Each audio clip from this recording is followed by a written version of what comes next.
acid. This has been proven.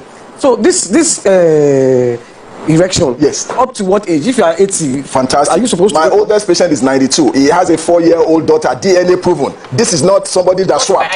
Not by IVF. So ability for a man to wake up with an erection has nothing to do with age. It's all about blood flow. If your heart is pumping, some men woke up today, they're talking, they're alive, but they cannot raise their left hand because there's stroke, no blood flow. If I wake up and this guy doesn't wake up, there's problem. He said this guy. The guy. Not say. There's problem. So we have to get out of the conservative. I have a caller. Okay, you have a caller. I have a question. This show is preparing your body like this. Ade from London. Thanks for calling. Ladies, good morning. I'm enjoying that, doctor. I'm sure you are. I have a question. Yes. Yeah. I have a question for the doctor. My question is that what are the fate of the Catholic priest who doesn't get married? Thank you very much, sir. An excellent question. And they did long. Wait now. They did a study. They also considered nuns. They look at nuns. And they were looking at 80,000 nuns, and they looked at the people that were sexually active. This has to do with women, because the nuns that have never had sex at all, they had the highest risk of breast cancer, ovarian cancer, and cervical cancer. So for the men, we're looking at how to even access them, because whether you believe it or not, why are the Catholic churches settling?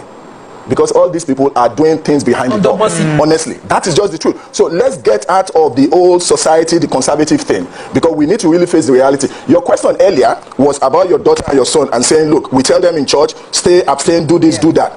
They looked at sexually active young girls. Their risk of breast cancer is almost zero. What you and I should be paying attention to is, when is my daughter starting her menses? If she starts her menses before the age of 12, you are carrying 30% risk of breast cancer, whether you are there or not.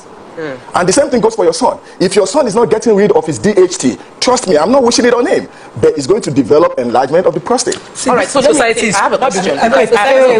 Let me ask you. I wanted to ask, because I hear all this. Yes. I am 80-90% in agreement with you. I can't argue with you. But in this day and age of sexually transmitted diseases, Excellent question. Yeah. you are telling men to go out and have sex. They will go and catch What they should not catch. Yes. No, I agree with you, and that's where we talked about society awareness and all that. So at Heritage Men's Clinic, we treat STIs, and we let people know that we let people know that we let people know that the condom is not even 100% protected, but we advise it. But the other part of the society you and I are not talking about, some men, because I do advocacy in other countries, they are telling us that the cost of condom is even too expensive compared to what they're going to pay the Olosho or pay the girl. So we have a bigger problem. We have me, I know that one. Please go ahead. I don't mind. So we have a bigger problem on our hands. But the truth of the matter is, even the girl, whether contracted or not, she does not want to carry diseases. So the men themselves, they are not going into the rain without raincoat. We advocate, we tell them. So when they come in, STI is part of what we do. Yeah. We check it, because there are certain STIs that you and I may have and we do not even know.